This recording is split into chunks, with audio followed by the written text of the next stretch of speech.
Hi, everybody. I wanted to give you a little bit of a teaching. We didn't get to all of the questions from the satsang last week, so I want to cover a few things. Two questions that came from Brazil, actually.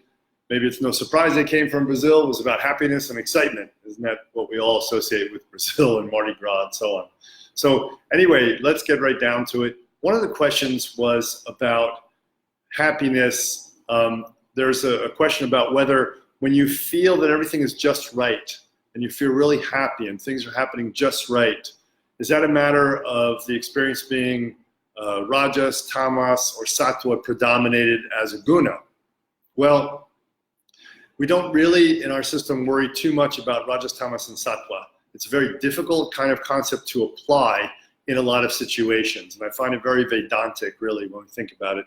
I'm sure it works, for sure, but I want to make it a lot easier than that. And in our tradition, we do make things a lot easier than that. That's one of the things we hope we do in this path of Tantric Yoga, right?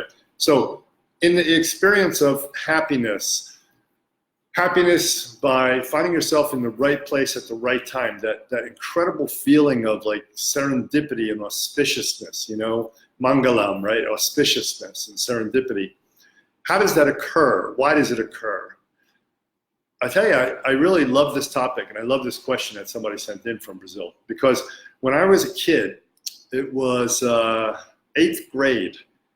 One day I woke up in the 8th grade. It's quite a strange story. I woke up in the 8th grade one day, one morning, and it was, I think, the fall, kind of cold. And I used to have to walk a long way to school in the morning. And it was cold, and you go pick up your friends along the way, and you'd be walking like a mile or two to school. Well, from the moment I woke up, it was kind of weird. I kind of recognized that the way my body felt immediately when I woke up and how my mind felt was very clear, very happy and peaceful, equanimous, you know. And I said, wow, I feel kind of different. I don't know why. And I remember thinking, like, what did I do last night? Because I used to just stretch every night before I went to bed, do a little meditation. Even 8th grade, I was already into that stuff by then. But I couldn't put my finger on it. And then it got even weirder. This is going to sound a little bit like the God realm, where we start to make meaning out of everything, that what's happening is all special about us. Maybe it was a little God realm, but it wasn't too much, because I was actually just kind of observing. But I remember these things, like the next thing I knew, my favorite song was on the radio. So I flicked my stereo on in the morning after meditation. My favorite song is on the radio. That's kind of weird. You know, one of those things. Then there's breakfast. Usually I cook for myself. That morning, my mother was up, getting late to work, actually, and made breakfast. How interesting. It was something really good, like German pancakes. So, okay, the day was cruising for an 8th grade kid. And I'm going to school, and the whole day progressed. I won't go through it, obviously. It was a whole day. But the whole day, until I put my head on the bed at night again, was perfect.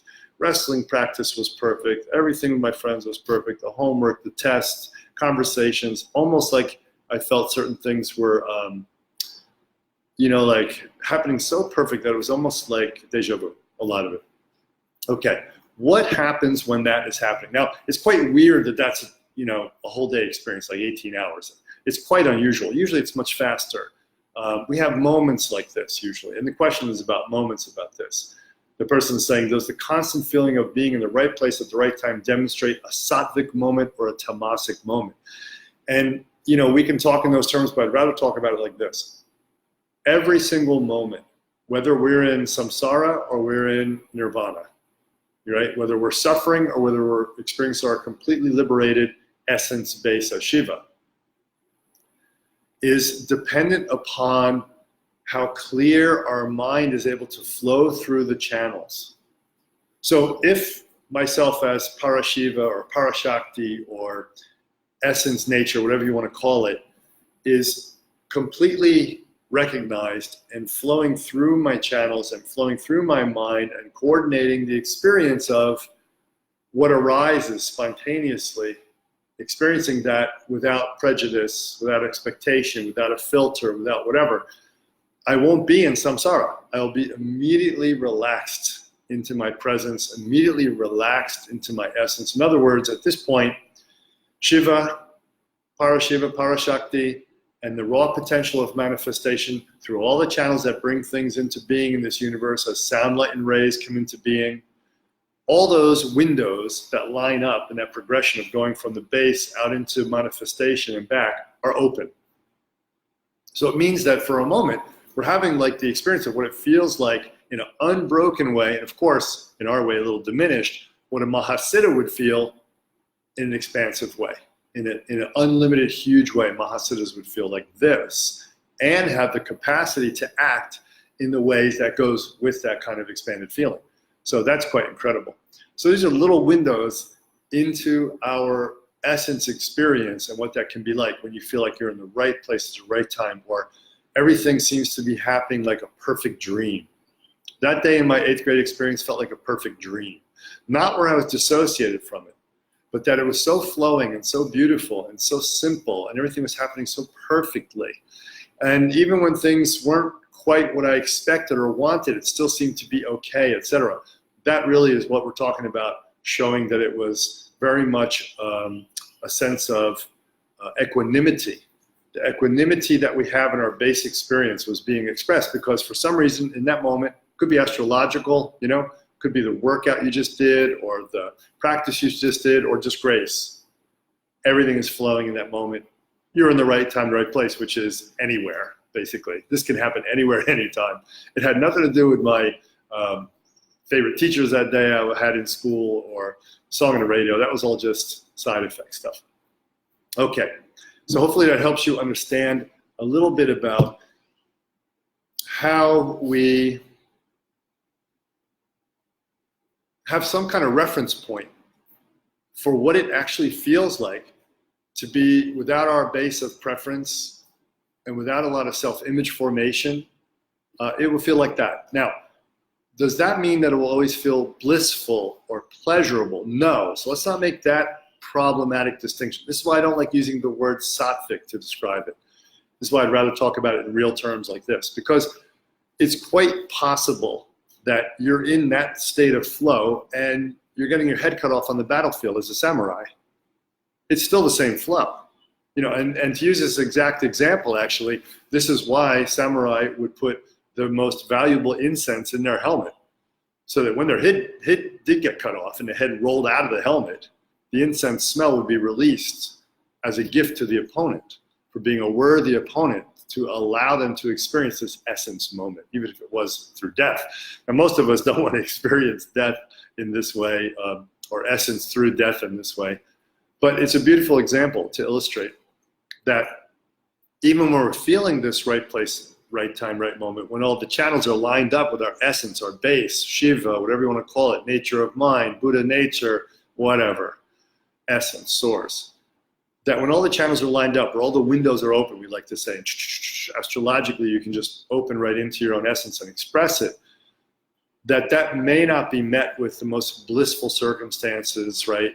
Or, happy circumstances or easy. It might be you're in the middle of something that's strenuous or a bit of struggle. That's okay. But you won't feel suffering over it. It won't be samsaric. That's the difference. It'll be nirvanic. It'll feel free and open and beautiful and wonderful, right? So that's a little brief understanding about what it is to be in the right place at the right time. It's actually our channels are open. Our channels are open. Our mind is clear. The luminosity, the prakasha, the wisdom light of consciousness that comes out from our Shiva nature and sees the world, has a deeper sense of unity with that, has a deeper sense that that's all part of the expression of this one consciousness. And because of that, we feel in the right place at the right time. Basically, the right place in the right time in this case is your own heart, right? It's not really about what's happening on the outside.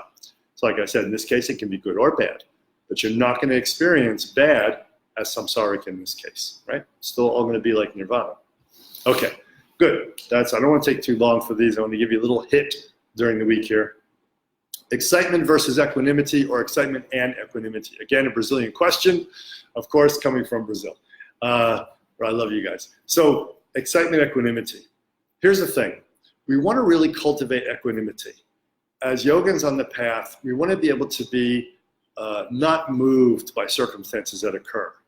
My great Lama used to say, "Why are you so surprised?" He would say all the time, "Why are you so surprised?" Constantly, he would say this to me multiple times a day, because he was trying to give me that training to remain in that Shambhava Paya state And to do that, you can have no expectations, no surprise, even the most subtle surprise. I mean, when he was saying, why are you so surprised? It wasn't because I was like, oh my God, Lamaji, what's going on? No, it wasn't like that at all. We would just be having a walk, and I would see some bird fly by, or something would happen with one of the workers on the temple, and a very subtle thought would be in my mind of, oh, it's not unusual. And then he would be reading my mind. Of course, he was like this expansive Dzogchen master, and be like, why are you so surprised? And it was amazing, because yes, the mind can grab in such small ways, very small ways. So we want to remain in a state of equanimity. Without that state of equanimity, and this means no matter what's going on, you could be super strenuous, you could be the samurai on the battlefield that we just talked about, you could be disciplining your children, you could be using a display of anger to impact your children with the idea of why it's so bad to go across the street, across the highway, when they're 4 or 5 years old. You got to make an impression on your kids sometimes. And sometimes emotion is much more important than your words. Because as we know, we hear more emotional communication than we hear the words, especially if you're 4 or 5 years old. So you might be orchestrating and using any number of conscious vehicles of emotion or play on words, or acting in a certain way to generate something, a facial expression or something, whatever. But underneath it, we have to have the equanimity. And this is, again, to the question I was asked by the Brazilian student, what about excitement and equanimity? How do they affect each other and so on? Do we need to transform excitement? She asked all these kind of questions. Well, do we need to transform it into happiness or anything? Here's the thing. You don't need to transform anything. Just let whatever arises, arise, but don't hold it. It's really simple. Don't hold it. Now, when you find that you're holding, then use the transformational techniques of tantric yoga that we've shown over the years, okay? That's what you want to do when you find that you're holding, okay? But essentially, excitement or passions are dangerous. But why are they dangerous, as Rami would call them, on the spiritual path? Well, you see, the problems in spiritual path come from our bad choices and how we accumulate karmic limitations because of those bad choices. Those bad choices come from, usually, I think, some kind of passion, often a passion of excitement. So if I'm excited, it's possible that I could lose my connection to my awareness, certainly to my Shiva base or Rigpa or nature of mind, whatever, Buddha essence. I could certainly lose my connection to that. But I might even lose my connection to my awareness. And this is where excitement is dangerous. This is why even the US penal system has a whole different level of punishment for premeditated murder versus crime of passion. Like you just get excited and you kill somebody. Of course, they're both bad. They both end with death. But when it happens out of control due to a passion, even the law recognizes, well, you lost your mind for a moment. You lost your sanity for a moment. And you killed somebody, the worst thing you could do. So your equanimity was lost at that point for some amount of time. And that is due to excitement. We could say excitement, we always think positive, but it could be negative excitement as well. Getting really excited because someone's really in your face or whatever. You feel threatened or something like that.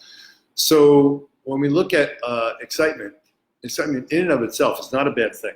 And it's definitely not something that we want to worry about.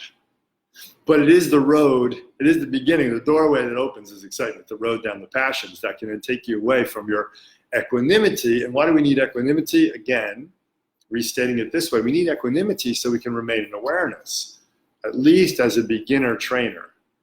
Maybe samurai have so much equanimity they can stay in that position while they're fighting. Certainly when I was training in martial arts under my teachers, I don't currently study any new martial arts in the past 10 years or whatever, but when I was training, at one point I was really impressed when I joined the Tai Chi school, and they said, look, when you fight, you should remain emotionless. Don't show any emotion on your face is what they said. And I thought, that's really hard to do. Really hard to do. But as I worked on that, I realized, okay, that really keeps me from being engaged with the passion, with the excitement. And I don't lose my mind, and I can remain a good martial artist and function the way I need to function.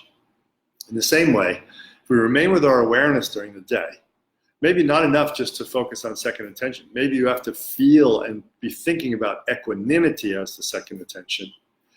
Then when passion starts to raise in you, you'll notice it. It's a little more fiery, it's a little warmer, it's got more dynamism, more activity, the winds are getting hot and moving through the channels, and they're going to affect your mind, and next thing you know, you're going to have some kind of reaction, and you're going to move farther and farther away from your awareness. You know, if the base is here, and your awareness here, you're just going to keep moving farther and farther away from the awareness and the base, because awareness is already separated from the base, and you're going to get lost out there, and you're going to commit karmic acts, right? Now, it might only be a few seconds, but every moment we're out of our awareness that's in connection to the base, we're accumulating karma, right? We're reifying our karmic conditioning. So think about cultivating equanimity and understanding excitement as something which is great. It's a normal part of the human spectrum of emotion and feeling, but that it is this kind of doorway that can take you down a track that can lead to a lot of passion, a lot of bad decisions. I mean, just think about the emotions that we generated in all the relationships we've had, right? Infatuation and passion. We get excited, we meet somebody, they look good, they sound good, oh, they see me, oh, they understand me, excitement, excitement, excitement, excitement. Next thing you know, you got your clothes off, you're doing the hot and sweaty. Next thing you know, you have a family, you know what I mean? And you're married, and you're like, how did that happen? Right, excitement, passion, and then you're rethinking the whole thing. But if you stay with equanimity the whole time, as much as we can, we're going to avoid a lot of those situations, right? It's very simple.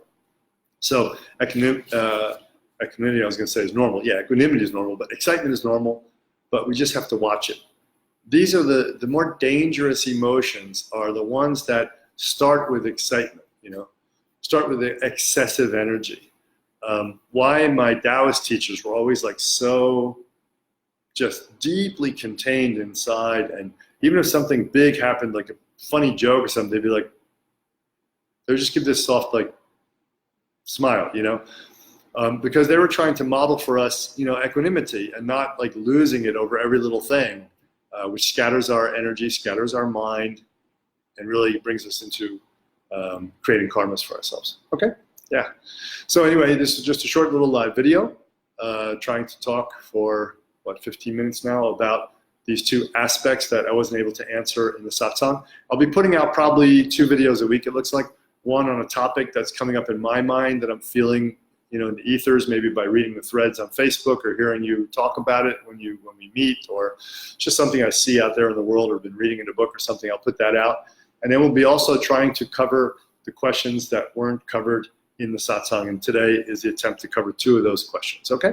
So I hope that helps you and feeds you until the next time, all right? Keep practicing, find it out for yourself. Don't listen to books, don't listen to teachers. You have the essence in yourself, find it for yourself. Follow the methods. See you.